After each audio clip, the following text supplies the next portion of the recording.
Iya, minasan, welcome back again with Mr. K di sini. Oke, balik lagi sama konten yang paling jarang Mr. K bahas. Apalagi kalau bukan hiatus hiatus. Sambil nunggu chapter terbarunya rilis ya nggak tahu kapan. Soalnya tuh guys, saya udah ngasih bocoran kalau dia bakalan segera kembali sih. Tapi di sini kita isi aja dulu sekalian sedikit mengingat ulang beberapa kekuatan Nen yang pernah muncul di serialnya, khususnya Nen terkuat yang pernah ada. Oh iya, kalau kalian nggak ngikutin manganya, nih boleh langsung tonton kontennya. Siapa tahu kalian langsung pengen gas baca manganya walau emang mumetnya rakaruan. Soalnya 2 dari 7 Nen terkuat ternyata adanya di arc terbaru yang ceritanya masih berjalan. So, tanpa banyak basa-basi kejelas, monggo enjoy aja ke kontennya G. Let's go. Oh iya, jangan lupa like-nya. Anda yang di belakang juga pencet like-nya. Jangan lupa like. Karena kalau Anda like, konten Anda Center makin sering. Nggak janji tapi.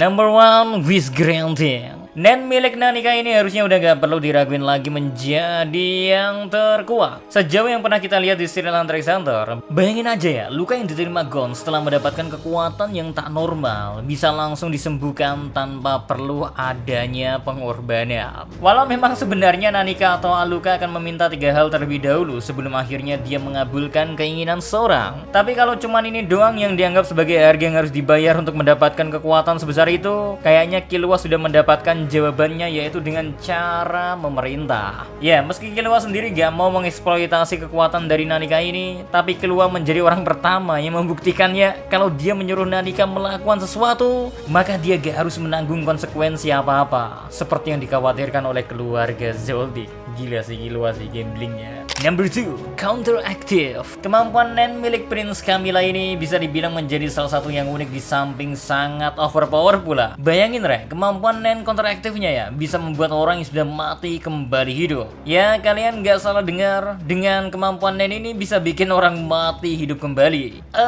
Buat kalian yang nggak ngikutin manga, mungkin nggak terlalu familiar sama Prince Camilla, tapi yang jelas ya, kemampuan Counteractive ini akan aktif setelah Prince Camilla mati. Nantinya akan muncul seekor monster Nen besar menyerupai kucing di belakang si pembunuh, yang mana kucing ini akan menekan dia ke dalam cakarnya dan mengekstrak kekuatan hidup mereka sambil melenyapkan tubuhnya, sehingga energi kehidupan orang itu dapat ditransfer ke ujung ekor sang monster kucing ini, yang pada akhirnya Nen monster kucing bakalan menuangkan energi kehidupan itu ke dalam mulut Prince Camilla. And seketika luka-luka yang dia dapatkan hingga menyebabkannya mati akan disembuhkan sepenuhnya dan dia bangkit kembali Re. Yap, Nen Counteractive ini termasuk ke jenis Nen postmortem yang kita tahu seberapa berbahayanya. Karena emang pernah dijelasin ya, ada beberapa jenis Nen yang masih tetap aktif meskipun penggunanya udah koet. Wah gila sih. Well, yang membuat kemampuan Prince Camilla ini menjadi memiliki kelemahan ya sebenarnya terletak pada kondisi pengaktifan kekuatannya, di mana dia harus mati terlebih dahulu. Bayangin ya, kalau musuhnya sudah mengetahui hal ini terus dia hanya dibuat menderita luka-luka saja, apa gunanya gak bisa mati kalau hanya hidup penuh dengan luka dari musuh. Terus satu hal yang masih perlu kita pastiin juga ya, ialah kondisi Camilla yang masih belum diketahui harus berada dalam kondisi Zetsu atau enggak, agar kekuatan miliknya itu bisa terpicu secara otomatis. Number 3, Aura Sintetik. Nen milik sang Raja Semut Chimera ini bisa dibilang menjadi yang tersimpel tapi sangat efektif sekali dalam membuat seorang menjadi sangat kuat. Karena dengan kekuatan Nen Aura Sintetik ya, Meruem bisa menjadi semakin kuat hanya dengan memakan Nen user doang. Ya, kalau orang lain perlu untuk berlatih dan melewati banyak pertarungan untuk membuatnya makin kuat, Meruem bisa membuat dirinya sendiri semakin kuat hanya dengan memakan para pengguna Nen saja.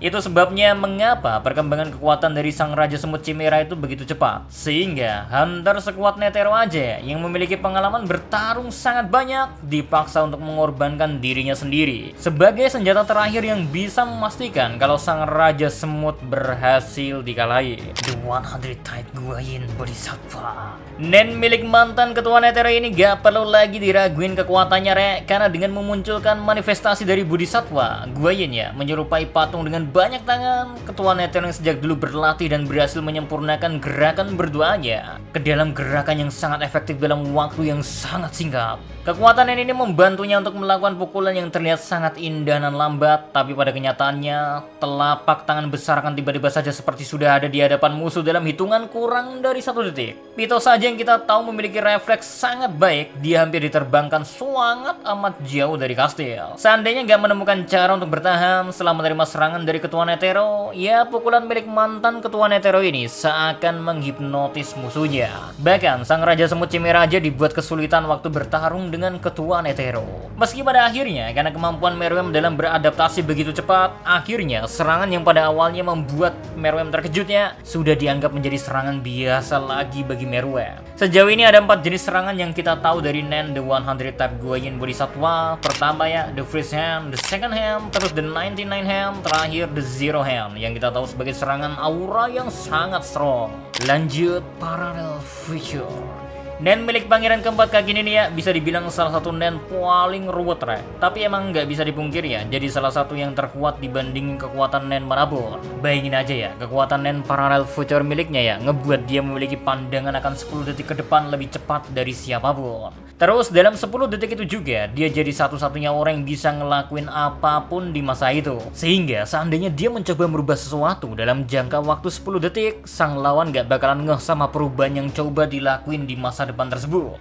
Sebuah keuntungan yang sangat besar bukan kalau emang beneran terjadi dalam sebuah pertarungan. Karena ya di dunia Hunter ini ya, jangankan 10 detik, seseorang punya waktu sepersekian detik doang aja, nyawa musuh bisa langsung hilang seketika. Well, kalau pengen tahu lebih jelas lagi, kalian bisa tonton ulang video Mr. K yang ngebahas Hunter x Hunter episode 192. Di situ dijelasin secara gamblang dan mudah tentang cara kerja dari kekuatan Prince nomor 4 ini. Next, Limitation Transformation, atau yang biasa kita sebut dengan Gon versi dewasa. Jelas merupakan salah satu kekuatan Nen paling mengerikan yang pernah kita lihat di sepanjang serial Hunter x Hunter ya. Karena salah satu pengawal Raja Semut Chimera aja langsung sadar kalau keberadaan dari Gon akan mengancam keselamatan dari rajanya. Ya, bayangin ya, orang sekuat Pito bisa dipermainkan dengan sangat mudah. Bukannya itu udah menjadi bukti dari seberapa kuatnya sebenarnya Gon ketika bisa memaksimalkan potensi miliknya. Hanya saja meski menawarkan kemampuan yang sangat amat luar biasa kuatnya, Limitation Transformation ini gak bisa disebut yang terkuat juga Rek. Karena setelah Gon menggunakan kekuatannya, Gon harus membayar harga yang sangat mahal, yang mana seandainya Killua tidak membawa adiknya, mungkin Gon sudah tidak bisa diselamatkan kembali. Tapi untuk dianggap sebagai kekuatan pembalas dendam ya, Limitation Transformation milik Gon ini bisa dibilang sangat efektif.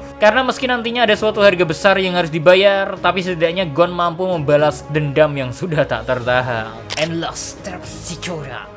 Nen milik Pito ini mengizinkannya untuk bertarung melampaui batas dirinya sendiri. Soalnya Nen Terpsichore milik Pito menghubungkan ujung jari bonekanya ke tubuh dari Neverpito, sehingga dia seakan menarik untuk melewati batasnya sendiri. Efek nyata yang bisa kita lihat dari Nen ini ya adalah otot tangan dan kaki dari pengguna yang seakan membengkak. Hal inilah yang tampaknya meningkatkan kemampuan fisik dari Pito. Tapi apa yang membuat kemampuan Nen ini menjadi lebih kuat ya, ialah bagaimana Nen Terpsichore milik Pito yang tetap aktif meski dirinya sudah mati. Yaps, berkat rasa setia yang sangat besar, meski Pito sudah mati, Nen Terpsichore tetap muncul dan mengubah Pito menjadi boneka mayat yang bersiap menghancurkan mangsanya. Bahkan kekuatan yang dimunculkan bakalan jauh lebih kuat. Secara kalau ini munculnya setelah kematian, berarti masuknya ke Nen postmortem yang kita tahu bakal berkali-kali lipat lebih kuat. Buktinya aja ya, Gon dalam wujud dewasanya bisa kehilangan salah satu lengannya ketika Pito kembali dibangkitkan oleh Nen Terpsichore miliknya. Waduh, ngeri sih Nen ini sih. Oke, tadi itu semua ketujuh Nen yang dianggap sangat kuat dan sudah muncul di serial Hunter x Hunter sejauh ini. Kalau menurut kalian yang mana sebenarnya Nen paling kuat? Atau kalian punya listnya sendiri? Coret-coret aja di komentar, oke? So, see you next time. Madi Sekari Melau, stay safe everyone. Salam Adi Media.